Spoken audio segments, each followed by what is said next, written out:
So ಸಂಭಾವಿತರ ಪಟ್ಟಿ ನಮಗೆ ಸಿಕ್ಕಿದೆ. ಸೊ ಅದ್ರ ಬಗ್ಗೆ ಇವತ್ತು ಡಿಸ್ಕಸ್ ಮಾಡ್ತಾ ಹೋಗೋಣ.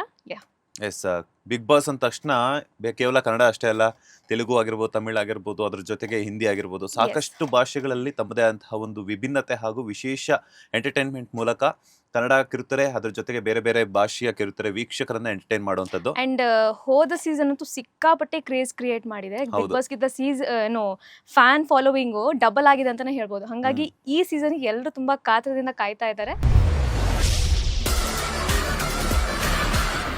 ಸೊ ನಾವು ಜಾಸ್ತಿ ಡಿಲೇ ಮಾಡೋದು ಬೇಡ, ಸಂಭಾವಿತರ ಪಟ್ಟಿಯನ್ನು 1 by 1 ಡಿಸ್ಕಸ್ ಮಾಡ್ತಾ ಹೋಗೋಣ. ಸೊ ಮೊದಲು ಕೇಳಿ ಬರ್ತಿರುವಂತ ಹೆಸರು, ಸೀರಿಯಲ್ಗಳ ಮೂಲಕ ಮನೆ ಮಾತಾಗಿದ್ರು. ಇತ್ತೀಚೆಗಷ್ಟೇ ಕೊತ್ತಲವಾಡಿ ಸಿನಿಮಾದಲ್ಲಿ ಆಕ್ಟ್ ಮಾಡಿರುವಂತಹ ನಟಿ ಕಾವ್ಯ ಶಾಯಿಬಾ ಅವ್ರ ಬಗ್ಗೆ. ಕಾಳಿದಾಸ ಮರೆತು ಹೋದ ಪಾದ ಒಂದು ನೀನೇನಾ. ಓಕೆ, ಎಸ್, ಕಾವ್ಯ ಶಾಯಿಬಾ ಅಂದ ತಕ್ಷಣ ನೆನಪಾಗುವಂಥದ್ದು ಏನಂತಂದ್ರೆ ಕೆಂಡ ಸಂಪಿಗೆ ಸೀರಿಯಲ್ ಮೂಲಕ ಕನ್ನಡ ಕಿರುತೆರೆ ವೀಕ್ಷಕರನ್ನ ಎಂಟರ್ಟೈನ್ ಮಾಡಿದ್ರು. ಅದಾದ ನಂತರ DKD ಡ್ಯಾನ್ಸ್ ಕರ್ನಾಟಕ ಡ್ಯಾನ್ಸ್ ಅಲ್ಲೂ ಕೂಡ ವಿನ್ನರ್ ಪಟ್ಟವನ್ನ ತಗೊಳ್ತಾರೆ. ಅದು ಮುಗಿತಿದ್ದಂಗೆ ಮತ್ತೆ ಸಿನಿಮಾಗ್ ಬಂದು ಬೆಳ್ಳಿ ಪರದೆ, ಎಂತ ಅದೃಷ್ಟ ಅಲ್ಲ. ಹೌದು, ಈಗ ನೋಡಿದ್ರೆ ಬಿಗ್ ಬಾಸ್ ಒಂದು ಬಾಕಿ ಇತ್ತು ಅನ್ಸುತ್ತೆ. ಅದನ್ನು ಒಂದು ಚಾನ್ಸ್ ತಗೊಳ್ಳೋಣ ಅಂತ ಅನ್ಕೋತಿರ್ಬೋದೇನೋ, ಮೇ ಬಿ, ಗೊತ್ತಿಲ್ಲ ನಮ್ಗೂನು. ಓಕೆ, ನಿಮ್ ಪ್ರಕಾರ ಏನು ಕಾವ್ಯ ಅವ್ರು ಬರ್ತಾರಾ ಅಂತ? ನನಗನ್ಸೋ ಮಟ್ಟಿಗೆ ಬರಬಹುದು. ಯಾಕಂದ್ರೆ ಸಿನಿಮಾದಲ್ಲಿ ಈಗ ಒಂದು ಒಳ್ಳೆ ಬ್ರೇಕ್ ಸಿಕ್ಕಿದೆ ಅವರಿಗೆ. ಸೊ ಇದು ಅವ್ರ ಪಾಪ್ಯುಲಾರಿಟಿ ಇನ್ನೂ ಜಾಸ್ತಿ ಆಗಬೇಕು ಅಥವಾ ಇನ್ನೂ ಚಾನ್ಸಸ್ ಅಪರ್ಚುನಿಟೀಸ್ ಬೇಕು ಅಂದ್ರೆ ಬಿಗ್ ಬಾಸ್ ಒಂದು ಒಳ್ಳೆ ವೇದಿಕೆ ಅನ್ಸುತ್ತೆ. ಯಾಕಂದ್ರೆ ಬಿಗ್ ಬಾಸ್ಗೆ ಹೋದ ಕಂಟೆಸ್ಟೆಂಟ್ಸ್ ಎಲ್ಲ ಅವ್ರ ಫ್ಯೂಚರ್ ತುಂಬಾ ಚೆನ್ನಾಗಿ ಕಟ್ಕೊಂಡಿದ್ದಾರೆ. ಸೊ ಆಬ್ವಿಯಸ್ಲಿ ಇವ್ರಿಗೂ ಹೆಲ್ಪ್ ಆಗ್ಬೋದು ಅಂತ ನಂಗೆ ಅನಿಸ್ತಿದೆ.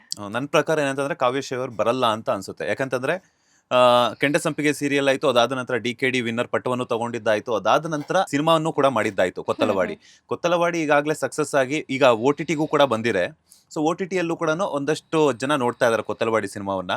ಅದಾದ ನಂತರ ಮತ್ತೆ ಅವರು ಸಿನಿಮಾಗಳಿಗೆ ಹೆಚ್ಚು ಆಸಕ್ತಿ ಕೊಡ್ತಾರೆ ಹೊರತು ಬಿಗ್ ಬಾಸ್ ಕೊಡ್ತಾರಾ ಇಲ್ವಾ ಅನ್ನೋಂಥದ್ದು ನನ್ನ ಪ್ರಕಾರ ಎಲ್ಲೋ ಒಂದ್ ಕಡೆ ಕ್ವಶನ್ ಮಾರ್ಕ್ ಮೈಂಡ್ ಅಲ್ಲಿ ಒಂದು ಡೌಟ್ ಅಂತ ಅನ್ನಿಸ್ತಿದೆ.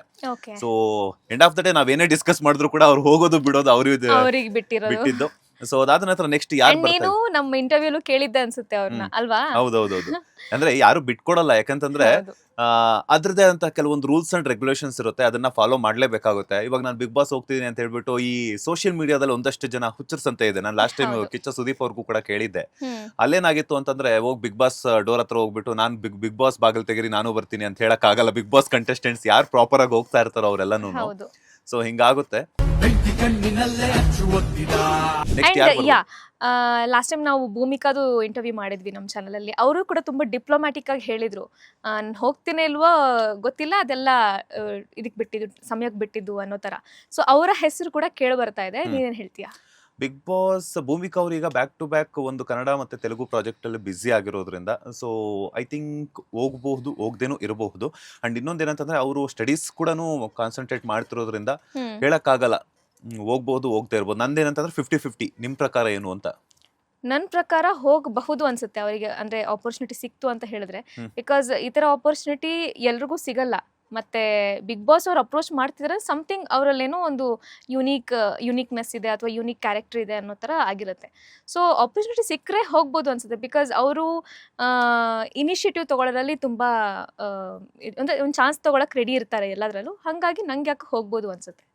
ನಿಮ್ಮ ಮಾತಿಗೆ ನಾನು ಕೂಡ 1% ಆ್ಯಡ್ ಮಾಡೋದಾದ್ರೆ, ಲಕ್ಷ್ಮೀ ಬಾರಮ್ಮ ನಂತರ ಕಲರ್ಸ್ ಕನ್ನಡ ವೀಕ್ಷಕರನ್ನ, ಅದ್ರ ಜೊತೆಗೆ ಕಲರ್ಸ್ ಕನ್ನಡದ ವೀಕ್ಷಕರೆಲ್ಲರೂ ಕೂಡ ಭೂಮಿಕಾ ಅವ್ರನ್ನು ಮಿಸ್ ಮಾಡ್ಕೊಳ್ತಿದ್ರು. ಯಾಕಂತಂದ್ರೆ ಪರಭಾಷೆಗೆ ಹೋದಂಥವ್ರು. ಇದು ಕನ್ನಡದಲ್ಲಿ ಒಂದಷ್ಟು ಸೀರಿಯಲ್ಗಳ ಬೇರೆ ಚಾನೆಲ್ಸ್ಗಳಿಂದ ಅವಕಾಶ ಬಂದರೂ ಕೂಡ ಅವ್ರು ಹೋಗಿಲ್ಲ. ಯಾಕಂತಂದ್ರೆ ಬೇರೆ ಲ್ಯಾಂಗ್ವೇಜ್ ಅಲ್ಲಿ ಸೀರಿಯಲ್ಸ್ ಅಲ್ಲಿ ಬ್ಯುಸಿ ಆಗಿದ್ರಿಂದ. ಸೊ ಈಗ ಹೋದ್ರೂ ಹೋಗಬಹುದು, ಹೇಳೋದಕ್ಕಾಗಲ್ಲ. ಹಾಗಂತ ಹೇಳ್ಬಿಟ್ಟು ಅವ್ರವ್ರ ಡಿಸಿಷನ್ ನಾವು ಹೆಂಗೆ ಫೈನಲೈಸ್ ಮಾಡೋದಕ್ಕೂ ಆಗಲ್ಲ.